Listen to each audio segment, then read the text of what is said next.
Michigan. So that paints a good picture for the setup of the office space. So let's talk about the process. What goes into your decision to acquire new office space or change your office space, whether it's the location or the size? Yeah, a couple of things for starters. First of all, you need at least 18 months in advance of a termination of a current lease to start working on the process. There's a lot of things that you need to do. In some instances, especially in a bigger office size, where you have more square footage, you probably ought to give yourself 24 months, but you certainly need at least 18 months. And there's a couple of reasons for that. One is to give you time to plan, and if you do need to construct. The other side of it is there's a question about the market. Is there space big enough to handle you? So if you're a 150,000 square foot tenant, you got to find spaces in your location that can handle 150,000 square feet, and the building's going to need more lead time for that type of thing. So I always try and start at least 18 months in advance. And then the other thing you want to be doing is just taking a look at your current space. What does it do for you and what does it not do for you? So in recent years, many office tenants, and law firms included, have found that they have more space than they need. So you take a look at how many vacant offices do you have, and also try and get a sense for growth. Now, the other error many law firms have made over the years is they've had too much space. They plan for growth that doesn't occur. And as a general rule, in my years of doing this, which is now 25 years, I rarely plan for significant growth, because you just don't know if it's going to play out. You can do things, and we can talk later about what you might do to reserve space for you in the future if you think you might need it.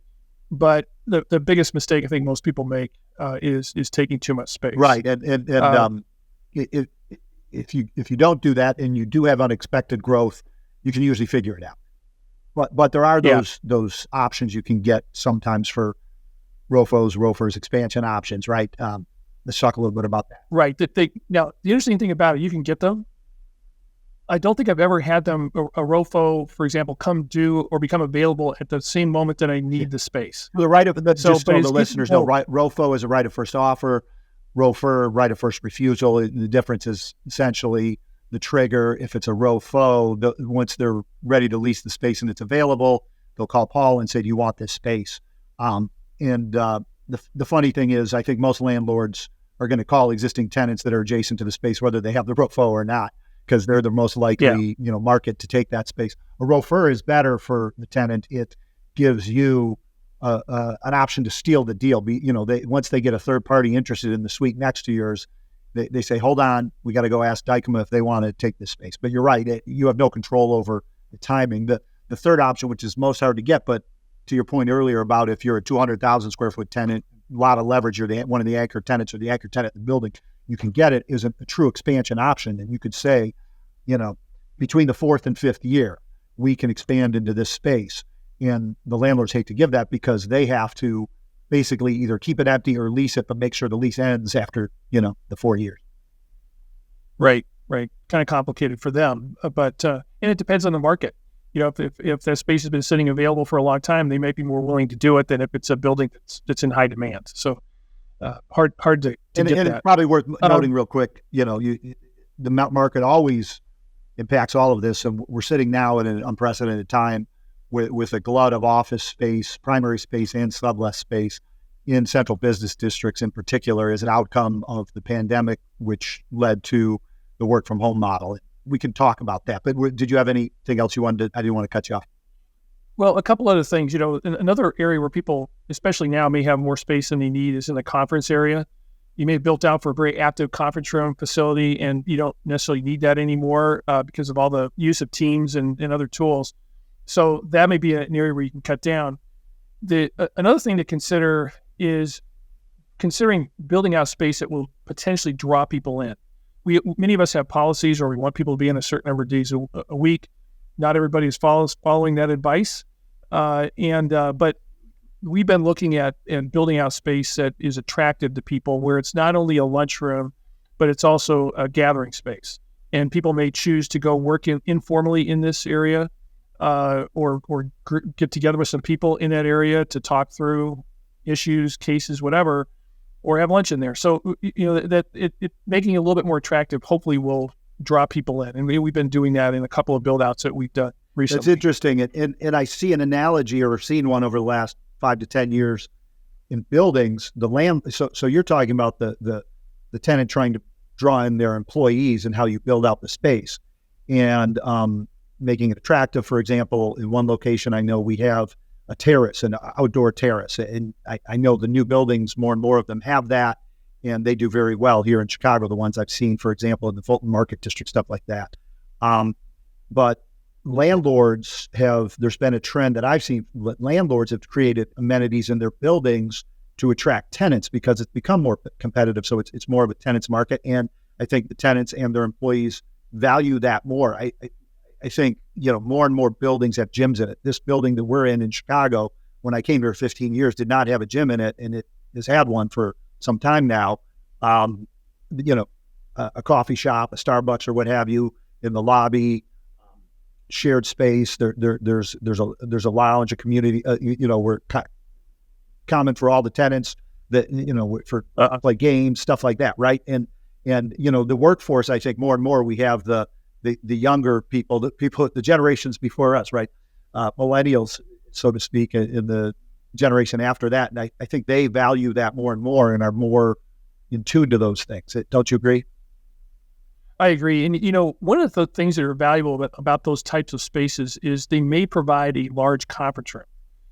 And so for the one reason of drawing people in, I know they have drinks in the space in our building in Chicago on Thursday afternoon or evenings, for example. But if you don't have to build a conference room to handle 20 people because you can reserve it downstairs, that's a valuable amenity to have. And they do have that in our building. Yeah, and then you don't have to have so much conference room space, as you said, because it is rare, especially the smaller kind of, people like breakout rooms, but those can even be on the floor where the workers work, as opposed to like a lot of law firms that I been to, have a separate conference floor with reception. One other thing to add, Bob, is that your policies towards working in the office are going to impact your space needs. And so if you want everybody in the office Wednesday, Thursday, Friday, you need an office for everybody on those days. So you're not going to have fewer offices.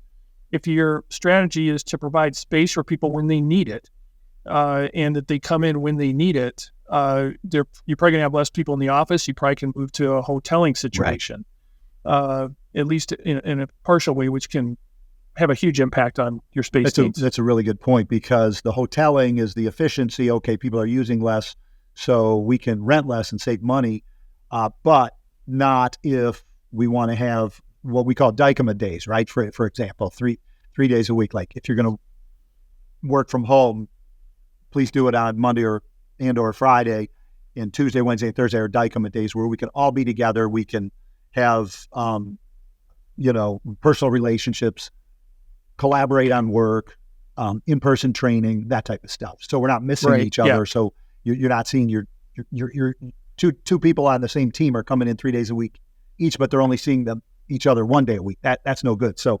I think that's what we're doing, and that's the right model, but it does mean that we can't do the hoteling and have those efficiencies.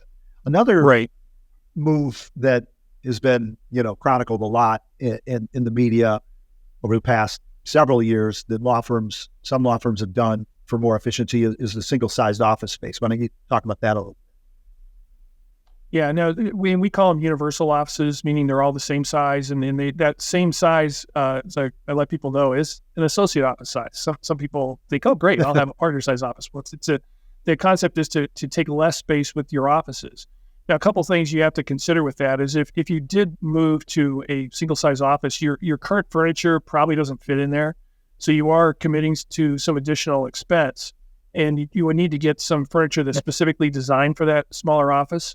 Which can add to the cost. But at the same time, it's a really nice amenity. The new furniture today can be a stand-up and sit-down desk. So generally the whole desk goes up and goes down. And so it allows you to have all your papers around you when you're standing up and working standing up, which a lot of people like to do these days. So it's something to consider now. So by doing a universal office size, you take less space. So it's valuable from that standpoint. If you also want to do what I talked about earlier and have this gathering space, it gives you the ability to do that while still either taking less space or taking the same amount of space. So it can add an additional value. And what you're giving back to the people that are coming to that space is a place to go to have lunch, to meet people, to bring outsiders in to meet with you, and you're giving up a little bit of office size. That office that maybe has a table in there that you use, every couple of months, don't have that anymore in the universal office size, but you do gain other things. In some floor plans have like breakout rooms that are just 10 steps down the hall for that one time every couple of months you want to get together, work side by side with someone. You don't have room at your desk. Right. I agree. Right. The table in the office just files up, or it's either the place people have lunch or just has files on it. Right. Right. All right. Let's get back kind of to the process, and why don't you talk a little bit about the role that architects play and brokers play and how you use them. Yeah, the brokers have access to the entire market, and you really do need to have a broker. You don't want to be approaching a building nor your landlord without the broker. You might think you're going to get a discount because there's a commission that's paid to the broker, but you never know. You never know for sure if you got that discount. And the broker, because they have access to the entire market and also knowledge of what's happening in the market, they're going to help you get the best price. So it's important to have your broker. Now, you may have one you work with already that you trust. If not, I would interview, but I would always interview 3 or more people to make sure you're getting a broad look at the broker market. And you wanted to hire someone who really has your interests in mind. They listen to you, know what you want and need, and are willing to go to the market and seek that out. So that's the first thing to get. The second thing is an architect. And as you're going out and looking at space, buildings generally will pay for a test fit. And the architect will do that for you. And the building sometimes wants to do your test fit for you, but one that they don't have the interest of your own interest in mind. So you may not get what you want exactly. And the second thing is, once you've been working with an architect and they know what your needs are, they can take those needs and try and fit them into the various buildings that you're looking at, as opposed to talking to the architect for each building to try and get what you want. So it's generally a no-cost item for you, unless you want to do a lot more work with the architect, to have them do the test fits, because as I said, the building does pay the architect for that. And for the process of using the broker, and I totally agree with you. I think it's fine if someone wants to try to buy or sell a house without a broker and save the commission, as long as they have a good sense of what the market is, fine. But when you're talking commercial office space, and I think you're being penny wise and pound foolish if you try to do it without a broker. You're more likely to get burned, and they're also going to negotiate all the things we talk, the bells and whistles, the options, the ROFRs, the ROFOs, and or termination options, and so forth. And so I agree with you 100% on that. So I guess that's our plug for all our broker friends that are listening. So I know that let's talk about recently. We made a decision in one of our offices to not renew with the existing landlord and find new space. And ultimately, we found space in a building that hasn't been built yet. So that's an interesting path. Can you talk a little bit about that and the reason that made financial sense? And obviously, you're getting a new shiny building, which is cool, but I know we don't make decisions just based on that. You got to justify it economically or financially. Yeah. Well, that scenario is a suburban location where we've been for a long time, almost 30 years now. The space itself is suburban type space, which generally is a very large floor plan, 60,000 square feet, whereas your typical office building might be 25 to 30,000 square feet of space. So it doesn't build out really well for the modern law firm. But we did look at potentially, staying there. That's always an option. Staying is an option. And then we looked at other buildings in the marketplace. Many of the buildings in that market, suburban locations, had the same type of floor plan, not necessarily the exact same size floor plan, but a very large floor plate. But we did find a landlord who has a floor plate that's the size that we would want. We were able to, using the universal office design, we're just about finalized with the floor plan, and we're taking significantly less space. So we're paying more because it's new construction, but we're taking about half the space. In the end, the cost ends up relatively close to where it would have been if we would have renewed in the existing building. It gives us a couple other advantages. In suburban space, you have to generally have to drive to go to lunch, for example. This is going to be in a town in Michigan, and it's a walk to lunch.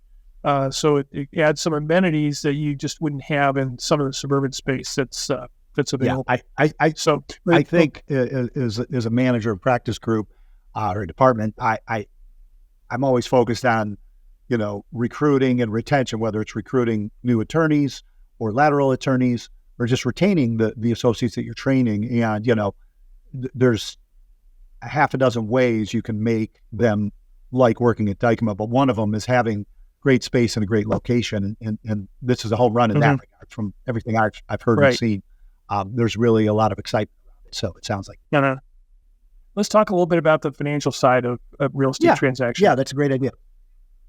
Money is always the first thing that you look at, and in many ways it drives everything. You have other stuff you want to try to achieve, and you got to understand, okay, to get there you might need to spend some money, but there's a few things you need to figure out up front. The landlord will in most instances will give you money to build out your space.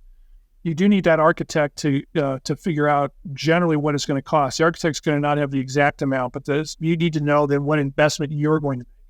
So if you're going to build out space and it's going to cost $175 a square foot, and a landlord's giving you $125 a square foot, you got to understand what that differential, that $50 per square foot, what is that cost? How are you going to pay for it, et cetera. So that's part of it. The other side of it that I run into every time we look at space is your unamortized leasehold improvements. So, let's say you build out your space 15 years ago, and you did have to pay $50 a square foot because of the difference between what it cost and what the landlord gave you. That money goes on your books, and you depreciate it over time based on what you purchased. Certain things are depreciable over a longer period of time than others. And so when it's time to make this decision, one thing you got to weigh in is, okay, I have $425,000 of unamortized leasehold improvements at the end of my lease. Am I willing to write those off, or is that part of the equation of figuring out whether you want to move or stay?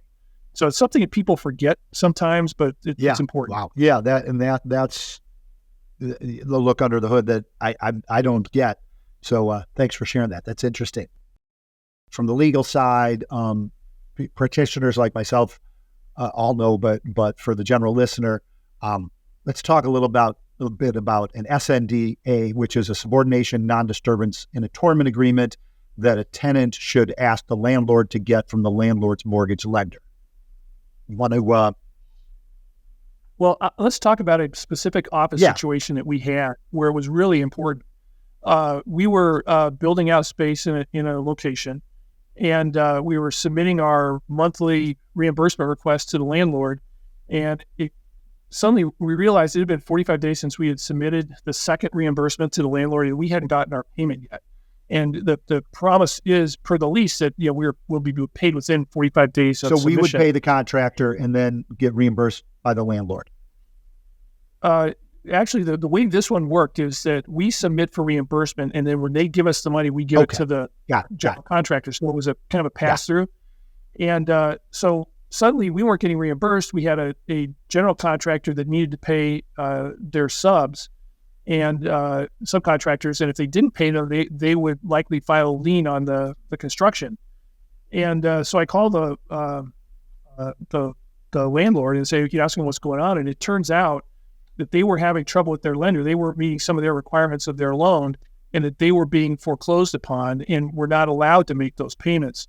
We did have, at your insistence, an SNDA that was in effect, and it took some time to work through the process of the lender taking over the building.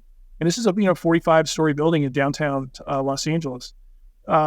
that once it was everything was taken care of, they did pay us the significant amount of money that was owed to us by the landlord per our arrangement. And so it was important to get it, especially in the world that we're in today, where there's some uncertainty about commercial real estate.